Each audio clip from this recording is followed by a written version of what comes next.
Hello guys, in this video I'm going to show you how to find different genres manga on the Manga app application.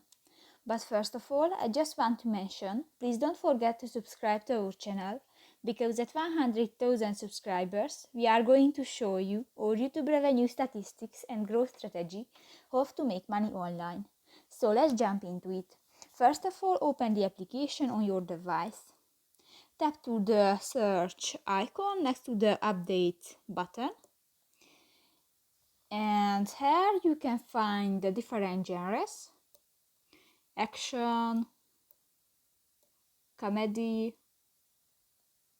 adventure, school life, dark fantasy, suspense, game, or medial teens, and just select one and choose manga and start reading and on.